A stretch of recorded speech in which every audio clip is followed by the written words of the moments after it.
Logas FM, en direct du forum Croque à venir, le premier forum des métiers de bouche et de la restauration à Thiers, avec notre partenaire, la communauté de communes Thiers d'Or Montagne. Et nous sommes toujours en direct de la salle Espace à Thiers pour cette première édition de Croque à venir organisée, on rappelle, par la communauté de communes Thiers d'Or et Montagne. Alors on va parler maintenant vocation avec des jeunes qui nous ont rejoints, qui sont pour la plupart apprentis en fait dans les secteurs des métiers de bouche. Alors on reçoit Julien qui est apprenti à l'Académie nationale boulangerie et pâtisserie à Romagna. Bonjour. Bonjour. On reçoit également Adrien et Gladys, apprentis en CAP en première année en commercialisation et services en hôtel, café, restaurant. Bonjour. Bonjour. Et enfin, on aura également Amélie, chargée de communication de la Fédération des artisans boulangers et pâtissiers du Puy-de-Dôme et de l'Allier. Bonjour. Bonjour. Alors, première question qu'on a envie de vous poser, en tout cas que j'ai envie de vous poser, parce que quand on parle de métier de bouche, c'est souvent des vocations. Comment est venue cette envie de faire cet apprentissage pour en faire demain son métier ? Alors, moi, je ne suis pas du métier à la base. J'ai fait un bac S, suivi d'une fac à Clermont, donc l'UCA, en chimie. Suite à ça, je suis allé travailler dans ce domaine-là, donc dans les arômes et les parfums. Ouais. Sauf que ça, au bout de 2-3 ans, ça ne me correspondait plus du tout. Ouais. Donc j'ai décidé de faire une reconversion. En cherchant un peu, j'ai fait des essais un peu à droite à gauche. J'ai fini par rentrer dans le monde de la boulangerie. Et ça a matché direct. Faire quelque chose de ses 10 doigts, travailler avec des métiers qui sont des matières premières qui sont très nobles. Ouais. On a des matières vivantes, on peut fabriquer tous les jours des produits presque différents. Du coup, on reste sur des matières nobles et ça, ça a été assez incroyable et ça a été une expérience très enrichissante. Ça m'a permis du coup de mettre un pied dedans et après ça, je suis resté accroché. Ouais. J'ai fait un CAP en 1 an avec les Compagnons du Devoir. Et après ça, ça me bottait toujours autant et je voulais en apprendre toujours plus. Et on m'a conseillé d'aller en BP. Du coup, j'ai fait ma première année de BP au CFA de Carrosse, à côté de Nice. Puis je suis revenu dans la région parce que le sud ne me plaisait pas trop et j'ai fini avec le CFA de la Confédération. Et du coup, là, on s'y plaît bien, on avance bien, on arrive sur l'examen en juin et on est pas mal. Alors vous allez nous expliquer un petit peu au niveau de l'examen comment ça va se dérouler aussi, mais même question pour Adrien et Gladys. Vous êtes en première année de CAP, donc vous rentrez tout juste en fait dans ce milieu-là. Comment est venue également cette envie de faire ces métiers ? Alors moi pour ma part ça a été un peu comme monsieur, à la base j'étais parti sur un bac pro élec, sauf que j'ai pas eu mon bac, du coup je travaillais en même temps au Burger King, j'ai travaillé pendant 1 an et demi. Et je me suis dit que oui, c'est bien la restauration, j'étais déjà dans le service, je faisais aussi de la cuisine, et je me suis dit que je vais quand même évoluer. Donc on m'a assez aiguillé quand même sur les restos, je suis parti quand même directement dans un gastro étoilé, à l'Auberge du Pont. Et c'est pour ça que ça m'a donné envie de faire un CAP. J'avais commencé comme ça du coup en essai à l'Auberge. Et puis comme ça m'a donné envie de vraiment préparer mon CAP, et puis comme ça, maintenant c'est là où j'en suis. Et pour vous Gladys ? Pour moi, j'étais partie sur un bac pro en gestion, donc rien à voir avec la restauration. Et en fait, j'ai compris que j'aimais pas l'école du tout. Et du coup, j'ai préféré aller sur l'expérience, le CAP, et rentrer directement dans le monde du métier. Et au moins, ça m'a fait découvrir ce que j'aimais vraiment. Du coup, le service, j'ai essayé sur une période d'essai de 8 jours dans un restaurant et j'ai compris direct que j'aimais ça. Et je me suis dit, comme j'aime ça, autant aller faire un CAP, avoir un diplôme et avoir une formation aussi en théorie à l'école, pas que directement sur le terrain. Souvent, on a des serveurs comme ça qui n'ont pas la théorie, mais juste la pratique. Et je trouve que c'est bien aussi d'avoir la théorie de l'école. Et c'est qu'une semaine par mois, du coup, c'est super, quoi. C'est convenable pour les jeunes qui n'aiment pas l'école. Alors depuis ce matin, c'est vrai qu'on parle beaucoup de formation, d'orientation. Est-ce que vous, qui avez du coup un parcours un peu atypique, est-ce que vous avez été conseillé rapidement, vous avez trouvé conseil rapidement, vers qui vous vous êtes tourné? Moi, je me suis tournée vers la mission locale. Ouais. À la mission locale, ils m'ont beaucoup aidé à justement chercher déjà un restaurant là où je pourrais aller faire un apprentissage.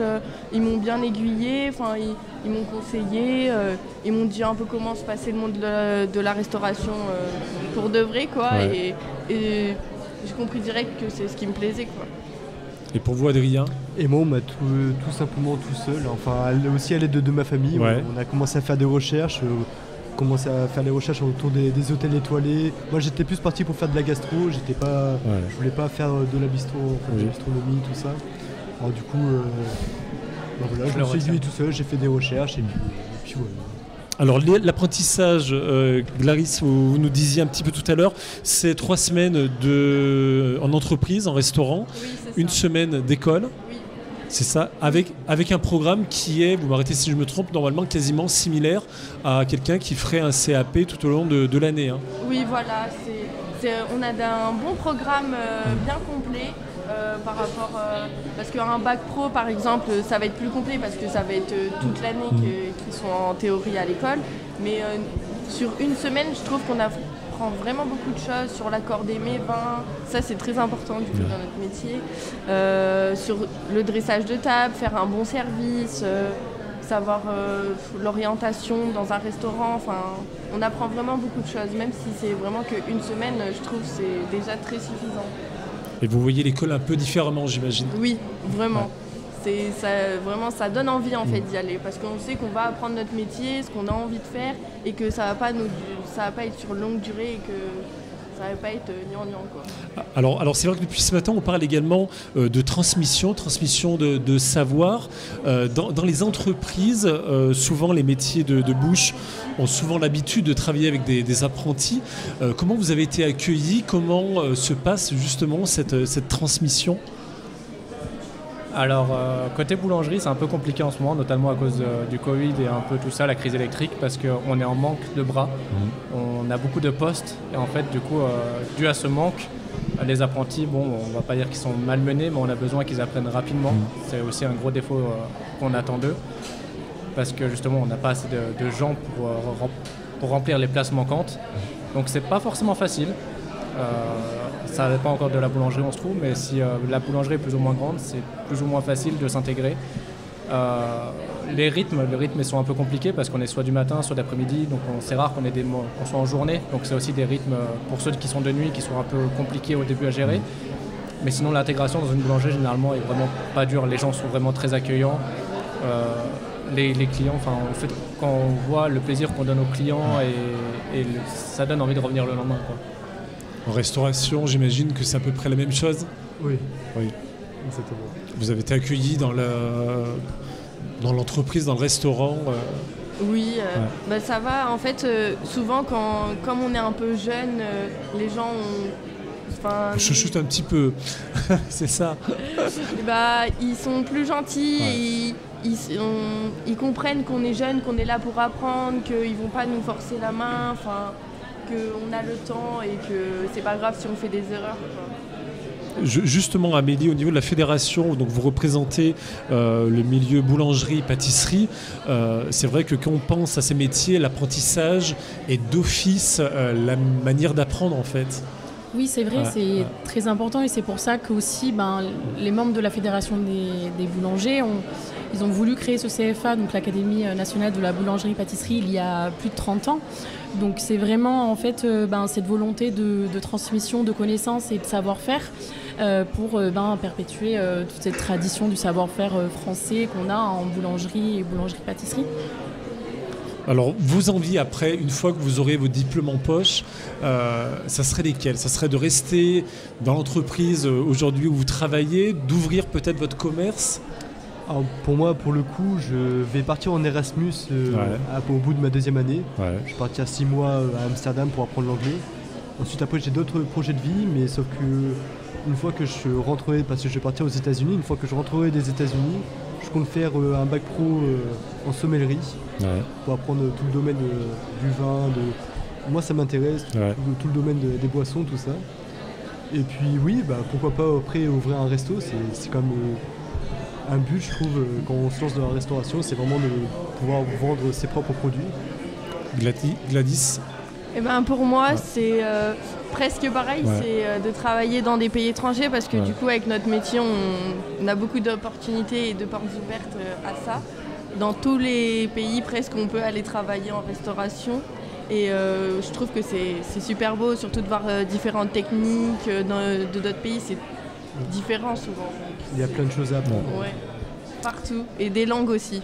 Est-ce que les émissions télé, parce qu'on en parlait aussi un petit peu ce matin, c'est vrai que la boulangerie est mise en avant, que les restaurants sont mis en avant à travers plein d'émissions de télévision. Est-ce que ça vous a aussi poussé ou motivé à faire cette formation ? Moi, c'est cauchemar en cuisine. C'est le côté obscur. De voir qu'en vrai, il y a plein de restaurants qui peuvent s'en sortir et tout, d'aller aider, d'apporter son aide et tout, je trouve ça bien et c'est cool. Julien. Côté boulangerie-pâtisserie, avec le meilleur pâtissier ou la meilleure boulangerie, c'est vrai qu'on a de nouvelles émissions qui sont créées. Le problème qu'on voit là-dedans, c'est que, comme que ce soit pour la pâtisserie ou la boulangerie, on montre les beaux côtés, il faut montrer la vente de la boulangerie, tout ça. Le problème, c'est qu'il ne faut pas associer forcément la boulangerie à ce qui se passe à la télé. Le problème va être là, c'est que les gens qui vont venir soit en pâtisserie ou en boulangerie vont penser que ce qu'ils ont vu à la télé correspond exactement à ce qui se passe. C'est pas tout à fait vrai. Sur ce qui se passe à la télé, on est plus sur des finitions, des produits qui sont plus finis. On met plus en avant ce qui a été fait, que la technique, que ce qui se passe réellement dans les labos. Donc c'est hyper important de montrer que l'image de la boulangerie-pâtisserie française est encore présente actuellement. Mais il ne faut pas se fier à 100% à ce qui se passe à la télé et mettre vraiment les pieds dans le plat sur le terrain pour vraiment être sûr de savoir si c'est ce qu'on veut faire ou pas. Pour vous, il y a un petit décalage entre ce qu'on voit à la télé Exactement. Et la réalité du terrain. Très bien. Si vous deviez donner je sais pas, une qualité à votre métier aujourd'hui que vous réalisez et peut-être un défaut, ça serait lesquels ? Alors pour moi, la boulangerie-pâtisserie, c'est vraiment une aventure tous les jours. Tous les jours, il y a quelque chose de différent. Tous les jours, on travaille ou de façon différente. Il y a toujours quelque chose qui fait que c'est pas pareil. Donc c'est pas redondant, c'est pas répétitif. Ça sera répétitif par les techniques utilisées, tout ça, mais vu qu'on travaille avec des matières vivantes, c'est vachement moins répétitif que ce qu'on pense. Et il y a aussi les saisons malgré tout, même en boulangerie, avec les fêtes. Moi par exemple, je suis vers Vulcania, donc quand Vulcania ouvre, on a plus de clients, donc on a des saisons hautes, des saisons basses, avec plus ou moins de travail. Avec la restauration, on travaille avec la restauration évidemment. C'est rarement tous les jours la même chose. Et côté négatif, je dirais, comme je disais tout à l'heure, les horaires. Les horaires, malheureusement, les horaires et le travail physique, c'est les deux gros points négatifs qu'on pourrait avoir dans notre métier. Très bien. Oui, c'est à peu près la même chose. Les horaires, c'est le point négatif. C'est vraiment le gros point négatif. Mais après, sinon, il y a tellement de choses qui sont belles dans le service. Après, moi, je parle de service parce que je suis dans le service. Après, dans la cuisine, c'est aussi de l'art. La cuisine que nous fournissent les chefs, les pâtissiers qui nous font toutes les bonnes choses qu'ils nous préparent. Ça reste quand même un art, tout ça. Mais même l'art de servir que nous, on propose. Ça, je trouve que c'est la plus grande qualité. Et puis même, ça avoir l'art aussi de parler aux clients. Voilà. C'est surtout ça, la clé de notre métier, c'est la communication. Voilà, ça s'est beaucoup perdu, je trouve, dans le monde à l'heure d'aujourd'hui. Et c'est pour ça, je trouve que c'est bien toujours avoir la communication avec des gens. En tout cas, on sent, c'est vrai qu'il y a quelques petits défauts peut-être à ce métier, en tout cas inconvénients, comme dans beaucoup de métiers, mais en tout cas, on sent réellement une passion que vous avez et c'est ça qui prime par-dessus tout. Juste avant de se quitter, on va parler d'un événement qui aura lieu ce dimanche 24 et lundi 25 mars avec vous, Amélie. C'est un événement important pour la région car c'est une Coupe d'Europe. Alors, c'est pas du football, c'est pas du rugby, mais c'est de la boulangerie-pâtisserie. C'est ça. Donc, on organise en fait, comme vous l'avez dit, le 24 et 25 mars prochain, la Coupe d'Europe de la boulangerie. Donc, en fait, on prend le relais de la Fédération de la Loire-Atlantique, qui traditionnellement organisait cette Coupe d'Europe depuis plus de 20 ans, parce que c'est la 22e édition. Donc, elle s'organise tous les 2 ans. Et cette année, on reçoit la France, les Pays-Bas, l'Italie et le Royaume-Uni. Donc ils vont tenter de remporter le Pélon d'or. On croise les doigts. On croise les doigts pour la France. Oui, ils ont gagné la Coupe du Monde. Pourquoi pas encore continuer avec la Coupe d'Europe. Donc c'est la 22e édition pour la première fois à Clermont-Ferrand. C'est ça. Donc c'est à la Grande Halle d'Auvergne, donc au Zénith de Clermont.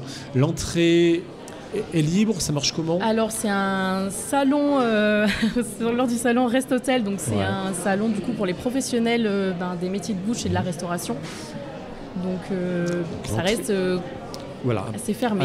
Assez fermé, mais en tout cas, voilà, il y a cette Coupe d'Europe qui sera présente à Clermont-Ferrand et on en fera bien sûr le relais sur le GosFM des résultats. Encore une fois, en croisant les doigts pour la France. Merci beaucoup Amélie, Julien, Adrien et Clarisse d'avoir été avec nous. Merci à vous. Merci. Voilà, merci beaucoup. Voilà, on vous souhaite une bonne fin d'après-midi. Restez branchés à l'écoute de le GosFM. Un petit peu de musique tout de suite dans la radio.